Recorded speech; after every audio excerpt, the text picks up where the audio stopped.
Good afternoon, everyone, and thank you for joining us for this first of two very exciting webinars that the CDE is presenting in partnership with our colleagues at 10 Strands and the National COVID-19 Outdoor Learning Initiative around supporting student resilience by using outdoor spaces for learning and play.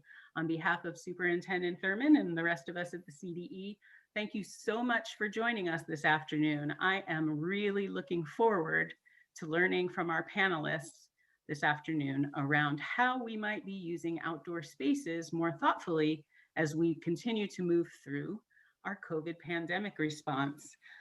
We know that the pandemic kind of helped us think about, some of the things that we've been doing don't necessarily work as well as we thought they could work, and has really presented us with opportunities to think about how we can do things differently to support our students.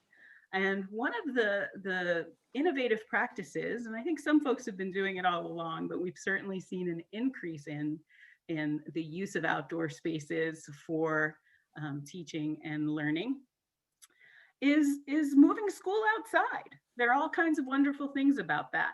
So we are bringing you this two-part webinar series. Today is the first one where we'll be looking at outdoor spaces to improve health and well-being. And we've got a great panel for you today.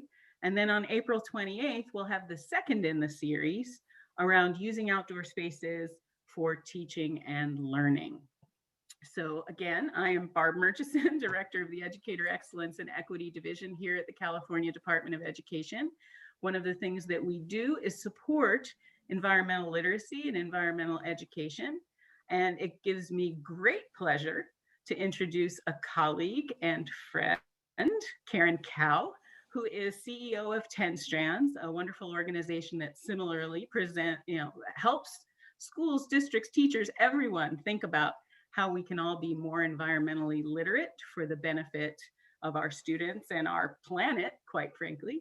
And we work together on the California Environmental Literacy Initiative, where Karen is the project director. She's also pretty delightful to be with and listen to. You've got a real treat coming there. And she will be facilitating the panel this afternoon as they share their stories around how they have used outdoor spaces to improve the health and well-being of students and educators. So with that, I will turn it over to Karen. Tell us a little bit about herself and the work. Great. Thank you, Barbara. And many thanks to the California Department of Education for sponsoring this webinar today. So 10 Strands is, in addition to what Barbara said, 10 Strands is also a proud founding partner of the National COVID-19 Outdoor Learning Initiative, a little hard to say quickly. That's a large collective impact project focused on creating resources for districts to support taking learning outdoors during COVID-19 and beyond. The resources that we've created collectively focus on guidance for creating outdoor education spaces, focus on guidance for creating outdoor spaces, outdoor strategies for teaching and learning, and health considerations. Through the health lens, we consider the benefits of using fresh air and access to nature to reduce virus transmission and improve students' physical and mental health and well-being. So the health lens will be the focus of today's webinar. The webinar on the 28th will focus on teaching and learning. So as you go through the webinar and you consider if your community can embrace this work, I'd like you to consider the following.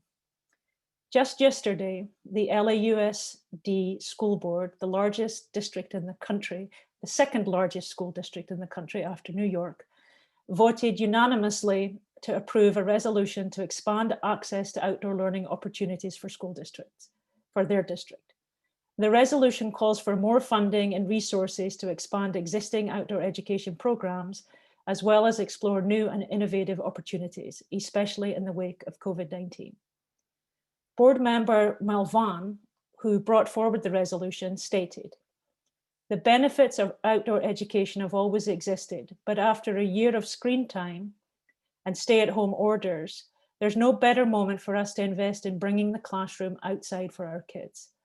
we can support the academic, social, emotional, and physical well-being of our students while minimizing the risk of the virus and enjoying Los Angeles' sunny weather. To me, it's a no-brainer. So with that, I'd like to turn us over to our first speaker. I'll come back as she finishes and introduce the other speakers in turn. But if we could change the slide, please.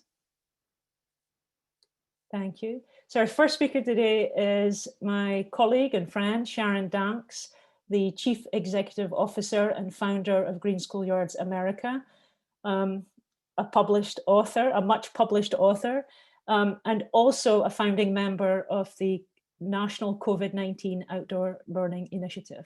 Sharon, over to you. Thanks so much. It's wonderful to be here today. Can we have the next slide, please?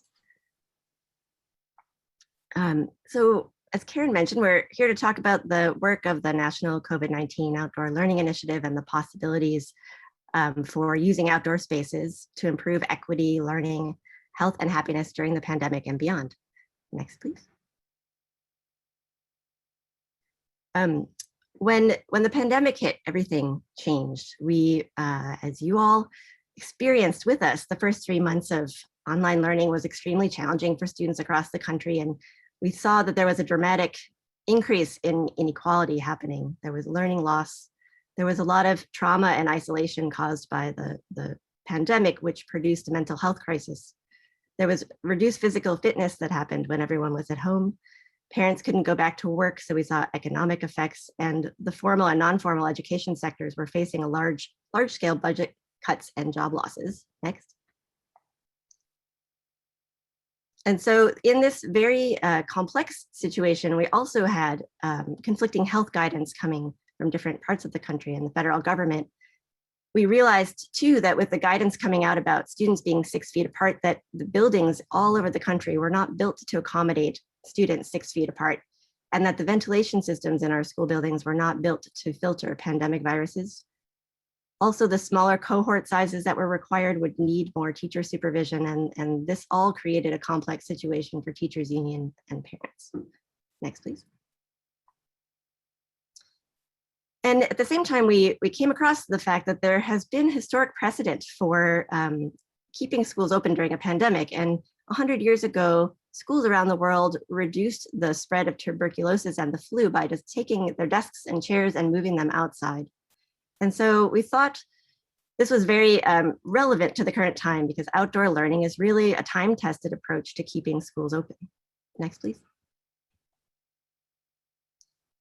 And so we proposed that there be, that we try to look across the country at how our current schools could move outside in this current health crisis. And we circulated a proposal to gather interest, brought together partners, and on June 4th of 2020, we held a webinar together that 1,000 people signed up for. And so it was really clear that there was a lot of need for this work and a need for creative solutions. Next, please.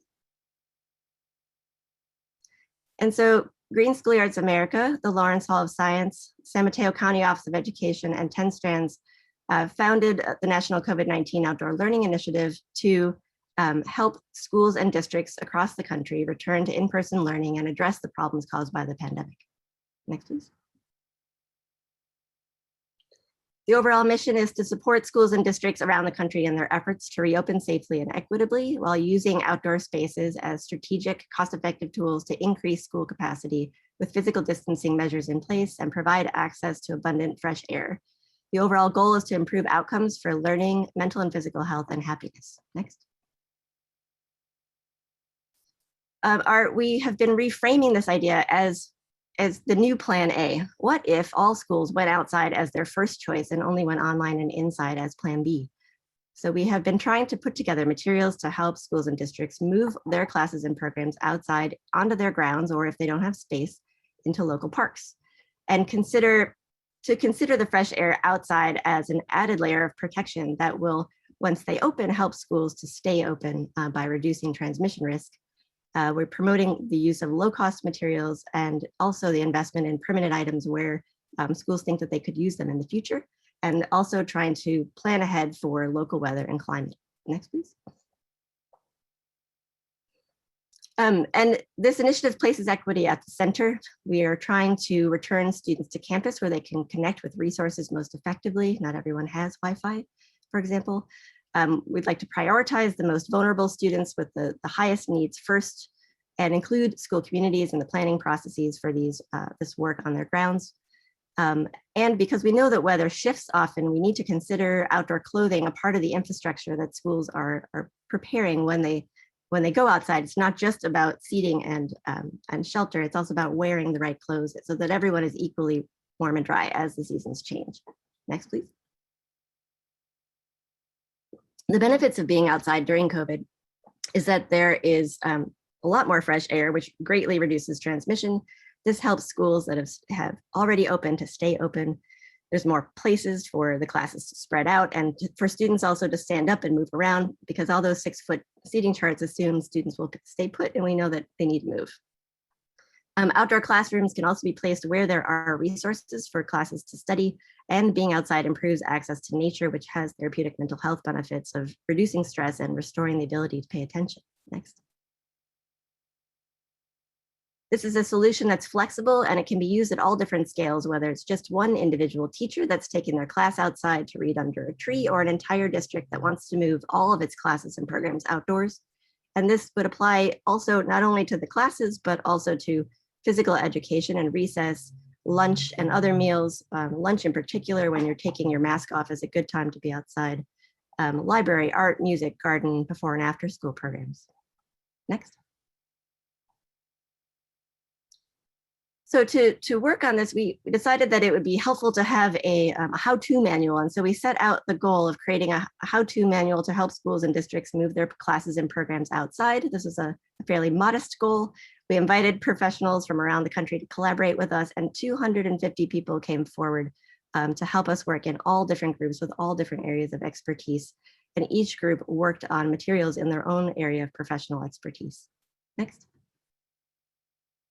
And so we found ourselves with something that was much greater than this small how-to manual. We had hundreds of people working for 6 months, a greatly expanded, wonderful leadership team, and they produced an extensive library of materials, not just a how-to manual. And in the process, we also established a community of practice for schools and districts moving learning outside, which is about to have its 25th meeting. We've been meeting weekly in the summer and bi-weekly ever since. We launched an emergency schoolyard design volunteers program to help schools think about where to sit outside. Next. We have a big library of materials with 6 chapters, about 150 resources that will be coming out. Many of them are already online.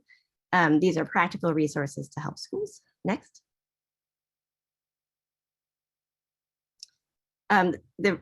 The library includes things like a health guidance chapter with lots of information both about the pandemic and the value of nature. Next. There's an education chapter focused on teaching and learning, and an outdoor spaces chapter with tools like this visualization tool to help you imagine a classroom in your grounds, cost estimates, things like that. Next. The Emergency Schoolyard Design Volunteers Program has a sign-up form on our website if your school would like help in thinking about your grounds. It was founded by Claire Latané, who'll speak later. Next. And there's been phenomenal interest, 88,000 unique visitors to the website, and a good portion of them from California. We've seen whole schools and whole districts going outside, and it was easier for smaller institutions, but the large ones are joining them now. Next. And here's what it looks like at one school, Golistan Education in El Cerrito, California. Next. And another school, Park Day School in Oakland, California. Next. And we've also seen outcomes in state level guidance around the country. The Wisconsin Department of Public Instruction, the Oregon Department of Education, both wrote guidance and advice and have online tools for their state to help schools go outside. And then also the federal and state level health guidance in California, our California Department of Public Health guidance includes recommendations to use outdoor learning as a tool to fight the pandemic. And the federal CDC also recommends it, and outdoor spaces and outdoor learning is in their guidance too. Next. And we have this, and there are 3 major COVID relief packages that have passed in the federal government. And I just want to highlight that these are tremendous opportunities. They are once in a generation or 2-generation level investments, and they are enormously flexible. And you can, at your district level, discuss what you want to invest those funds in. And it covers things like learning loss and mental health, ways to address mental health. And it's possible to use those funds to fund things outdoors on your grounds to serve those needs. And so just put that in your head about thinking creatively about how those funds are used for multiple purposes. Next. And so we are seeing an increased focus in green space, both in parks and schools requesting it. Next. And the focus has begun to shift from the pandemic triage mode, where we're trying to get infrastructure up as quickly as possible to get schools outside, to a more thoughtful approach of planning for long-term while also addressing current needs. And we are getting fabulous feedback from schools and districts that they want to stay outside when the pandemic is over, both to support mental health and for their ongoing resilience. Next. And so investing in outdoor learning for COVID is a step toward a greener and healthier future that builds resilience and healing, and it's better for kids, their communities, and the planet. We hope you'll join us outside this year and in the years to come. Thank you. Great. Thank you, Sharon. So our next speaker, if we could advance the slide, please, is Claire Latané. Claire's the Assistant Professor of Landscape Architecture at Cal Poly Pomona, and she's the author of a very, very timely upcoming book that will be published in June, just a month or so from now, titled Schools That Heal, Design with Mental Health in Mind. So welcome, Claire. Over to you. Thank you, Karen. If we can go to the next slide.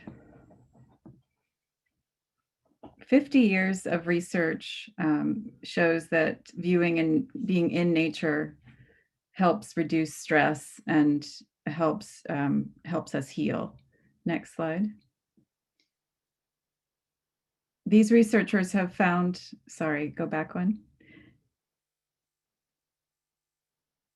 Have found that being in nature or viewing nature calms our breath, reduces our heart rates, reduces stress, reduces anxiety, and brings communities together. Rachel and Stephen Kaplan developed their attention restoration theory to explain the restful, restorative qualities of viewing and being in nature. Doctors William Sullivan, Ming Kuo, Andrea Fraber-Taylor, and Dongying Li have published studies quantifying the benefits of trees in and around the school campus and views to trees from big classroom windows, as well as community benefits of nature. Rodney Matsuoka studied 100 Michigan high schools in his dissertation and found several environmental design factors that related to safer schools and more students doing well and planning to attend four-year colleges. And I'm going to share with you today some of Marcella Rainey and Lisa Strong's research on the impacts of green schoolyards and outdoor learning in Los Angeles on student behavior and teacher perception. Our children and our families are experiencing the stress and trauma of the pandemic, lost loved ones, lost jobs, social isolation, and not knowing what the future holds. For many children, school is or was their safe space.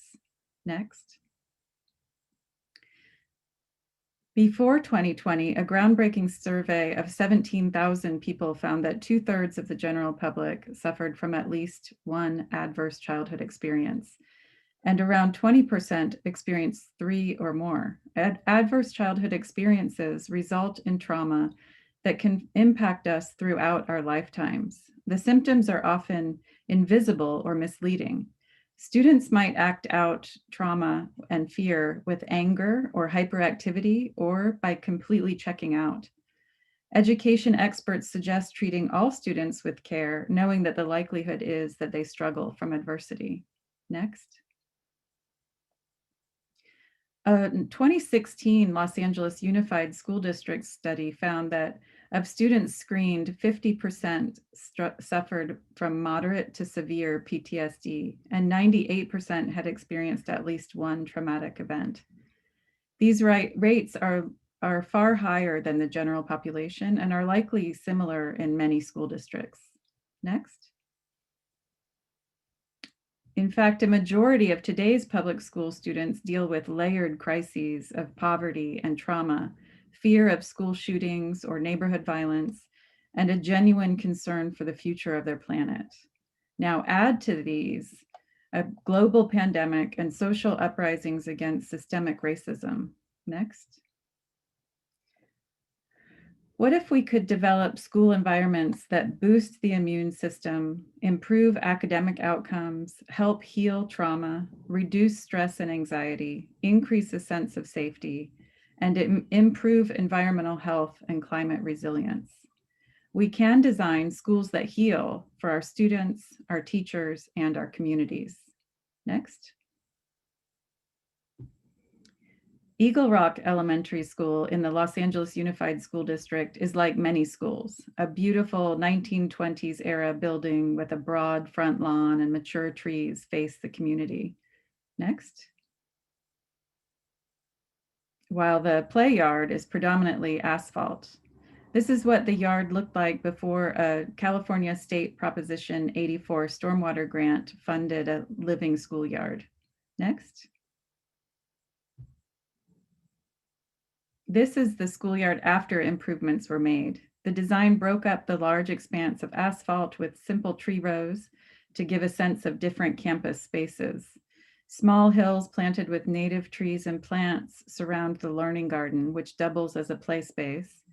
And the trees and hills help give students a sense of being away, which is vital for mental health, while also providing a variety of places and ways to interact with nature and natural materials, which increases imagination and collaborative play. Next.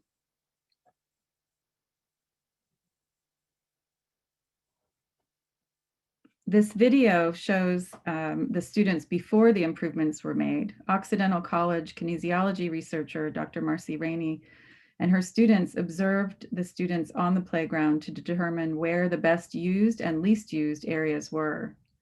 This allowed us to design just the underused spaces. Principal Stephanie Leach will tell us in a minute what the transformation did for the students. Can we turn on the sound for the video?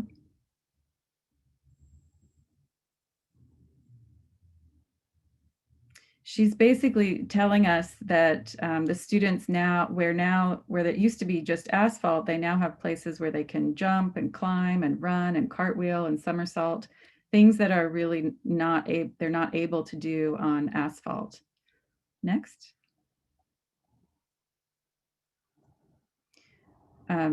Dr. Marcy Rainey's study found that Eagle Rock Elementary students spent more time in small groups in the new green play areas than in the previous asphalt play areas, which was associated with more positive social interactions. Next. This graph represents the number of students observed in each play area where the asphalt was replaced by park-like grass and trees and the outdoor classroom with logs and stumps. The students make better use of the new green play areas than they did with the asphalt. Next. The results included, her findings included that antisocial interactions and bullying decreased by 40 to 50% after the improvements. Next. And a more recent study by Rainey and her colleagues found that not all green renovations are created equally. She found that when looking at two schools with similarly sized play areas as these two were, that even though the schoolyard on the right is 50% grass, more students of all ages and genders are more active in a variety of physical activities in the schoolyard on the left, because there are more varied opportunities for play, like in the mulch and the stumps and the logs and in the trees in the grass. Next. Learning outside can change how teachers see students and how students see themselves as well. In her 2019 landscape architecture master's thesis, Lisa Strong asked 19 teachers to participate in an outdoor learning intervention. She wanted to study how outdoor learning might change student learning outcomes as well as teachers' perceptions of students. The outdoor learning intervention was a simple 30-minute session outdoors twice a week for 12 weeks. Before the study, she asked teachers whether they thought outdoor learning could engage students academically. 78% of teachers said yes, and 22 said sometimes, 0 said no. When asked about struggling students, 50% of teachers said it was true that outdoor learning could engage students academically, and 50% said sometimes, 0 said not true. Next. After the intervention, 100% of teachers said it was true for all students, including struggling students, that outdoor learning could engage students academically. Next. Strong also asked teachers how struggling students face setbacks. Before the outdoor learning intervention, 100% of teachers answered that struggling students gave up too quickly when faced with setbacks. After teaching outdoors, 60% of the teachers answered that struggling students bounced back when faced with setbacks, and 40% answered that students worked harder. 0% said the students gave up too quickly. Even after returning to the classroom, 75% of teachers answered that struggling students bounced back when faced with setbacks. 12% said they work harder, and 13% said students got overwhelmed. So even after the end of the exercise, now no teachers thought students give up too quickly. Next. While so many of our examples show elementary aged children, learning outdoors and hands-on activities and being in trees and gardens benefits students of all ages and teachers and staff too. This outdoor classroom at Cal Poly Pomona opens onto a natural springs and seep system that was hidden under invasive irises and vinca for decades.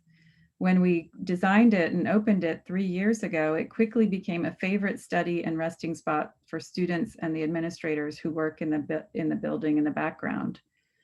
As we come back from probably the most stressful and uncertain year in many of our lifetimes, we owe it to our students and ourselves to provide inspiring, nurturing, nature-filled learning environments where we can all begin to heal as we come back together. Thank you. Claire, thank you very much. That was wonderful, and your data is amazing. Okay, so next slide, please. So next up is Nancy McGee, County Superintendent for San Mateo County.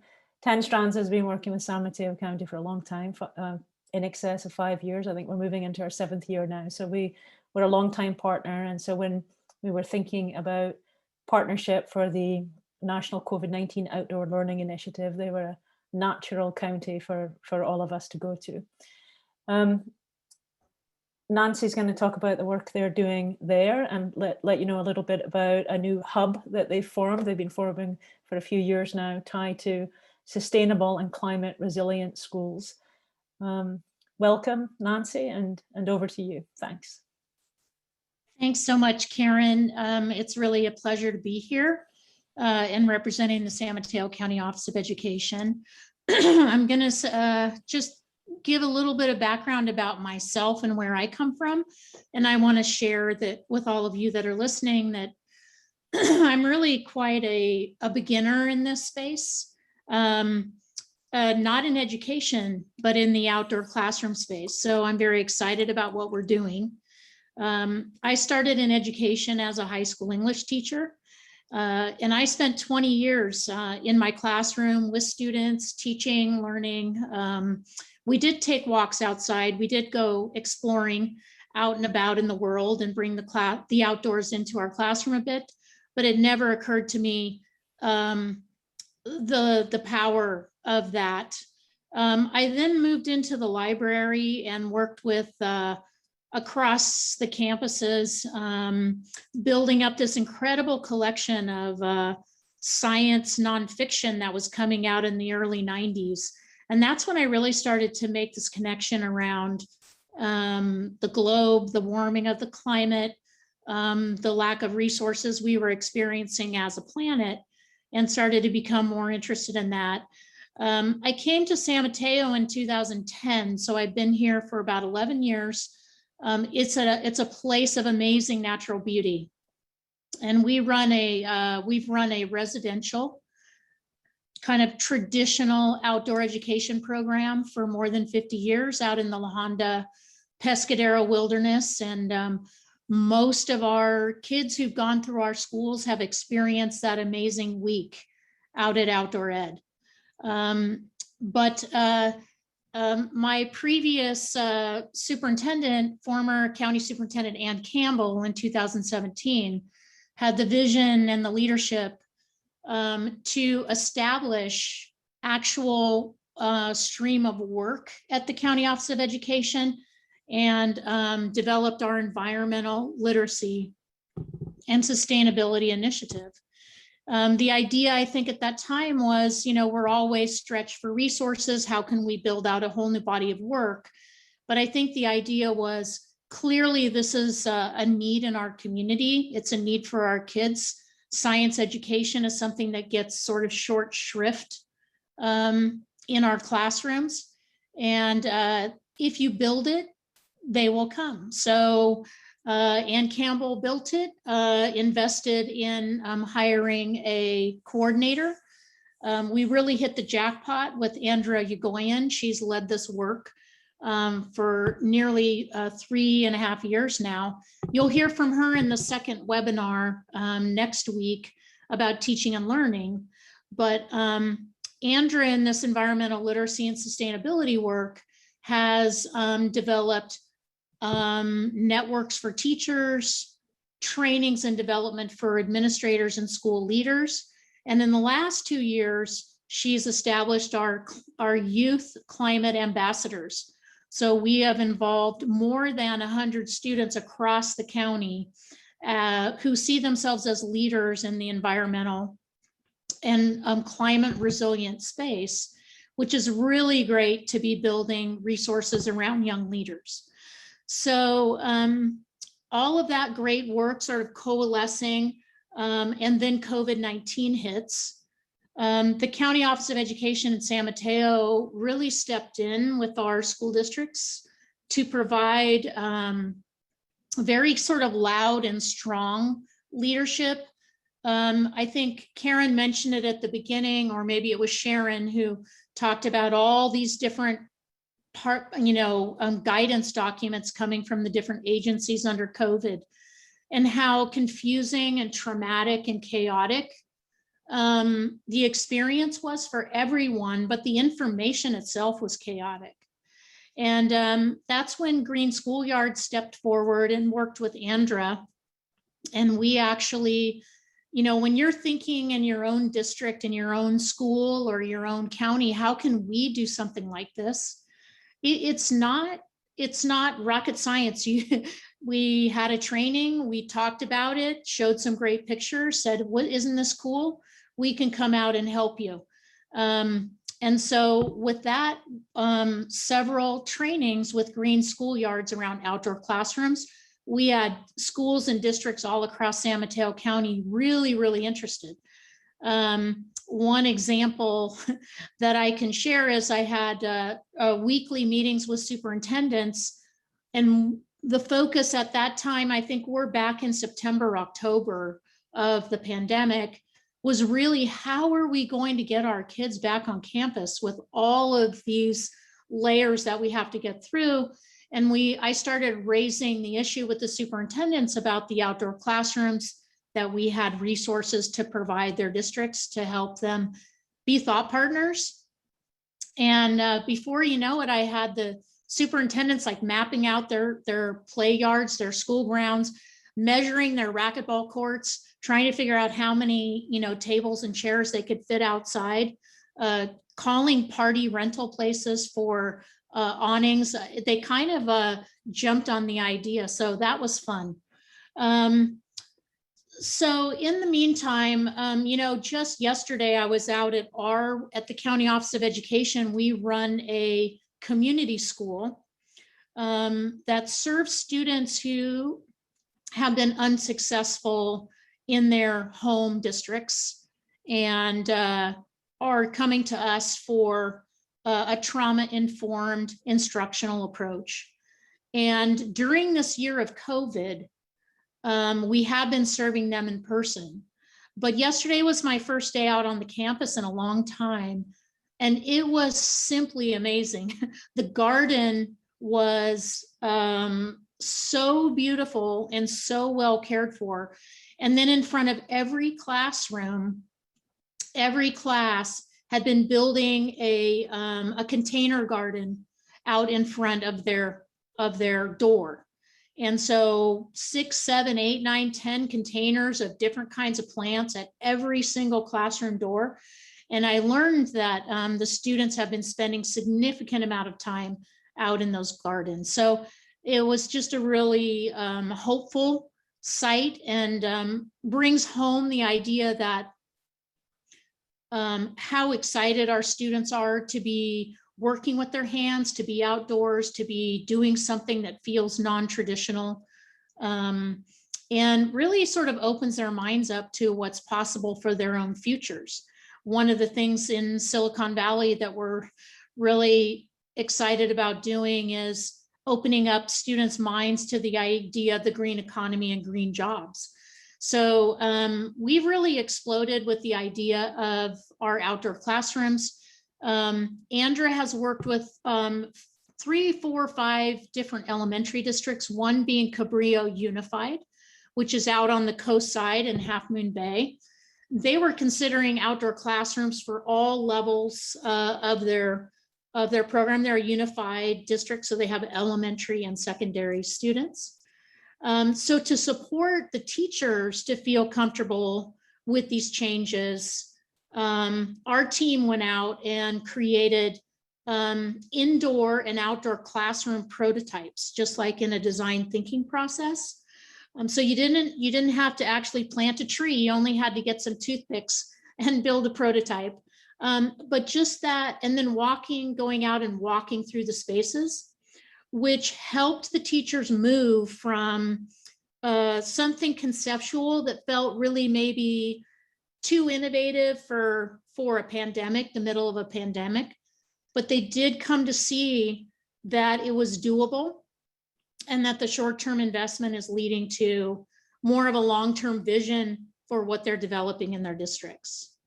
A couple other districts we worked with, San Bruno Park and San Carlos, led by school principals who already had gardens and were already passionate about their school gardens.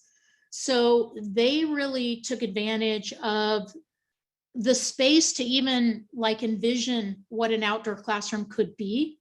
And using, again, our staff for support and all the training provided by the green schoolyards that they participated in, we again went out there, walked the spaces, talked through different ideas about how they could set things up. And we do have districts right now in the middle of the pandemic bringing students back and spending time in their outdoor classroom spaces. I think, one thing that gives people pause is the idea that how do you move like a teaching team who may not want to, who may feel like, oh, it's cold outside, or what if it rains, or all of those things that can happen outdoors in the environment. But my advice is to take baby steps. And if you're a single teacher, you can simply begin building in outdoor walks into your classroom day as part of your curriculum. And so you don't even have to set up a mulch garden or some logs, which could be more problematic for you as a single teacher, but simply taking your kids out and walking around the schoolyard space during the school day and threading in your learning to that. So we'll want you to feel that it's doable, that, you know, anything can happen one step at a time. But I am really very focused on how we take what we've learned from COVID-19 and change our educational system to move into this trauma-informed and mental health space for our students while they're also learning. And I think outdoor classrooms is a way of the future. I know that we at the County Office of Education are really happy to support any of you who want to just, you know, chat about what's possible. And I know also that the coalition that we're forming is also going to have those sort of affinity groups for people to bounce ideas off of. And so there are partners to get things done. And Sharon and the Green Schoolyards have all the technical assistance. The work of Claire with the landscape architecture and just that research around designing schoolyards is so powerful. And I know that when you hear from Wanda, you'll really be inspired. So I'm going to turn it back over to you, Karen. I hope that you know, everybody can see that it's doable, and it just takes a little bit of belief and inspiration and one step out the door. Thank you, Nancy, and thank you for being so eloquent about connecting trauma-informed and mental health to this work. And thank you to you and Andra and the team for really being a leading edge exemplar for this work at a County Office of Ed in the state. I really appreciate it. Okay, so our final speaker, if we could change the slide, please, that would be great, is Wanda Stewart, a community partner. Wanda's the Executive Director of Common Vision, and we'll put a link. She does many things. We'll, in addition to that, but we're going to put a link into the chat to some of her work, including Mama Wanda's Garden School. So Wanda's stories here that she's about to tell about the children that she works with will inspire you, and she will inspire you. So Wanda, welcome, and over to you. Yes. Greetings, everybody. I can't tell you how thrilled and proud I am to be talking about the Hoover Garden. It's in West Oakland. But I'm thrilled to be able to tell you the real stories of the data and the administration of gardens, because really it does work. I am a powerful proponent of school gardens as outdoor learning spaces and environmental necessity, honestly, for our future. Could we go to the next slide, please? So this is a mural of the Hoover Garden, and that mural is under a freeway about a block and a half away from the garden, and directly across the street from when a young man was killed working on these murals. And so in West Oakland, it's really important to talk about the trauma that exists and what our kids live with. What I love about school gardens, it is the only place I know where you can teach individuals how to grow themselves and how to grow their own food, how you can build a garden while you're growing a deep community, and how you can also be a responsible environmental steward to take care of this earth, and do all of those in one simple act. And that's what we permaculture folks call stacking functions. It's a smart way to work.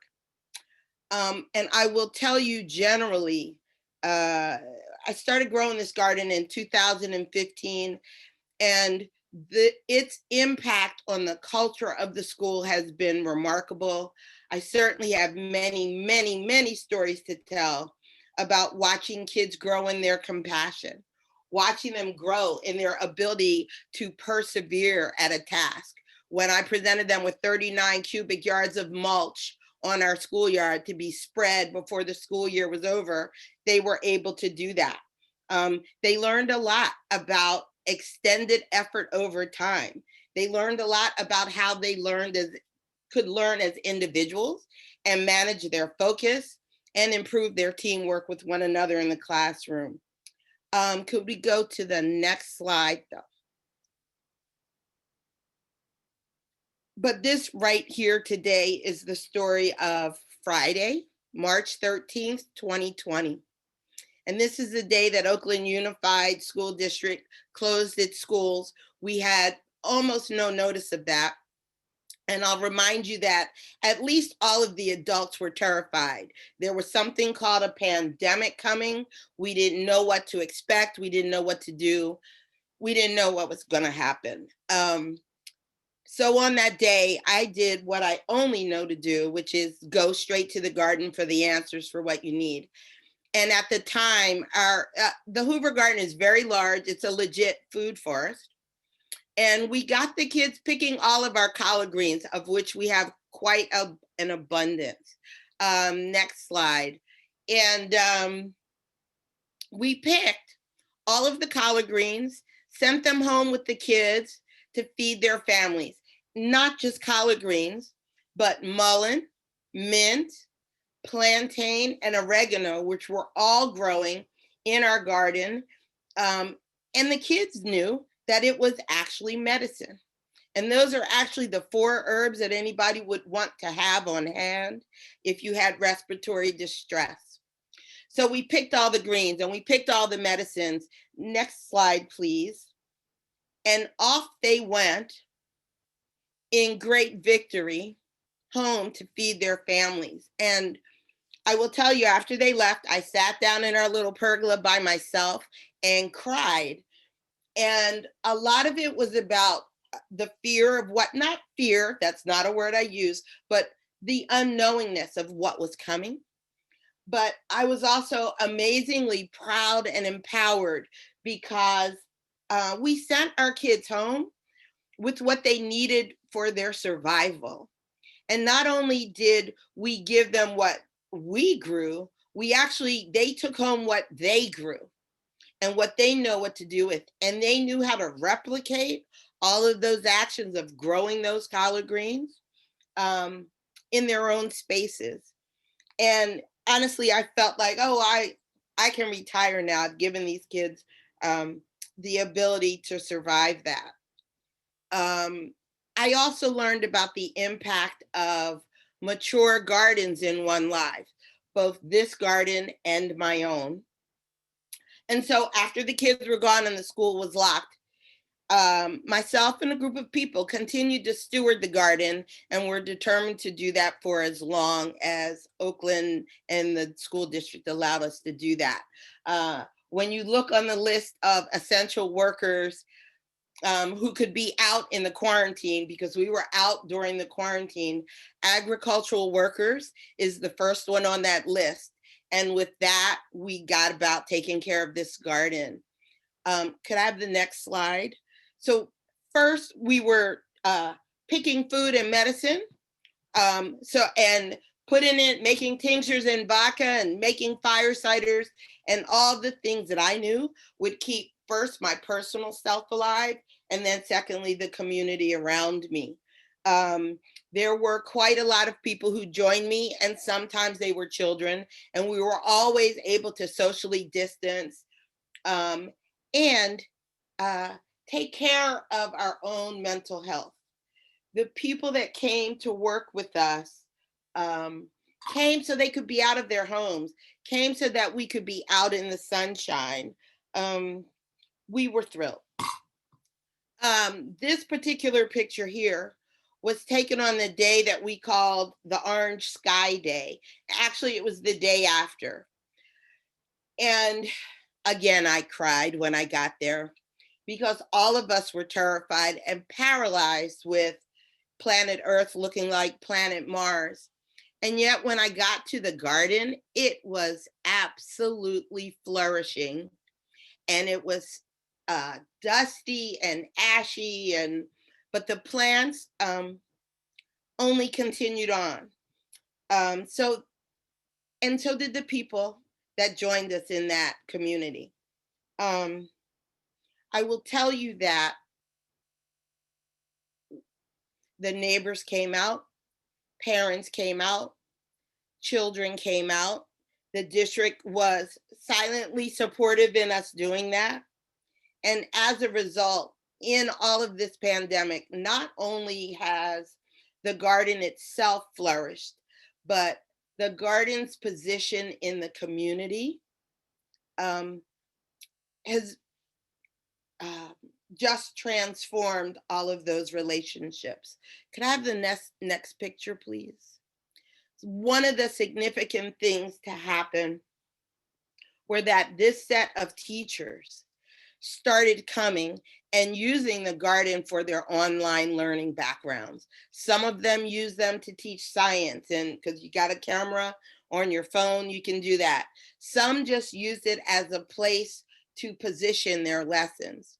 And all of them embrace stewarding the garden as a place and really confronting their resistance to using it in their classrooms. First, folks came for the self-care. Then we all started coming for the community. And we certainly all came for the food that we were able to grow. But what I promise you is that gardens will win over people. Just like Nancy said, build it and they will come. I am awed by what has happened in this garden. Can I go to the last slide, please? And so now I will tell you that one of the things we learned was to involve the community deeply in the planning of this space. And this is our latest brand new addition to this garden. And it's an outdoor classroom. I will tell you that it's also a place for healing. There was a young man who you'll see in the background, there's something we called the wishing well. And that young man, he was about 30, and he donated this wishing well to the school and the kids. And we had a big grand opening. And then he killed himself 3 weeks later.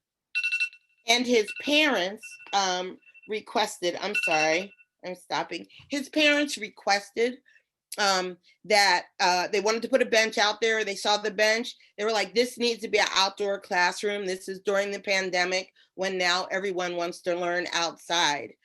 And these folks donated this memorial to their son. And I wish that I could show you the picture I got just moments ago from our teachers with the kids enjoying snack there.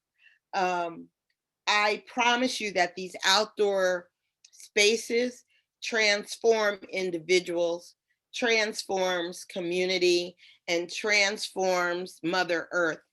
And in doing all of that, we're growing a beautiful future. In all of this, I decided not to pay attention a lot to the social unrest or the environmental dissolution, and to only focus on creating the world that I wanted the children to inherit. And I know that when we reach that world, we're going to all need food. We're going to all be able to get along with each other across culture, across gender, across age. And we've got to take care of this planet. I promise you that outdoor learning environments is the way to do just that. Thank you. Wanda, Yes. thank you. Thank you for sowing the seeds of hope and health in your community and sharing that with all of us. The structure is beautiful. Your garden is beautiful. Your community is beautiful. Thank you. Okay, that's us. I'm just going to wrap up here and tell you a little bit about the next webinar, and to thank everybody once again. Thank you, of course, to the Department of Ed and Barbara and our team for supporting this work. She's going to come on at the very end again, but I just want to extend my thanks and gratitude to our speakers, to Sharon, to Claire, to Nancy, and to Wanda. and invite you, everybody who's listening, to join us at the National COVID-19 Outdoor Learning Initiative. We'll put the link into the chat again, and invite you to join us at our community of practice, which meets every other Tuesday. There's information about that on the site. So Barbara, back to you. Thank you. Thank you so much, Karen, and all of the panelists this afternoon. I think it's really rare. I mean, I had high expectations, but I think it's really rare that within an hour you get so much research, so many practical tips, and just so much inspiration to go out and do it. So thank you so much. I'm sure everyone out in Zoom land is also expressing their gratitude to you and all the panelists for sharing such great information with us today. Thank you. As Karen mentioned, this is the first of 2 webinars, and we truly hope that you will join us for the next webinar in the series. Today, we talked a lot about health and well-being and how moving schooling outdoors helps to support the health and well-being of everyone involved. On April 28th at 3, we will have another great panel who will help us think about how using those outdoor spaces supports teaching and learning. So I believe Karen will put a couple of links in the chat, as she promised. We'll have the link to the Outdoor Schooling National COVID-19 Outdoor Learning Initiative Community of Practice. You're right, that doesn't just roll off the tongue, but it's a great, for those of you who want to do more, that's wonderful to have a space to be able to talk with other folks who are working on the same things. And we will also put into the chat the link to register for the second webinar in this series. So hang on for that. And thank you all for making the time and the space to be with us this afternoon, to learn and be inspired. And please take care of yourselves and stay safe out there. And we will see you on April 28th. So thanks very much to everyone. Take care.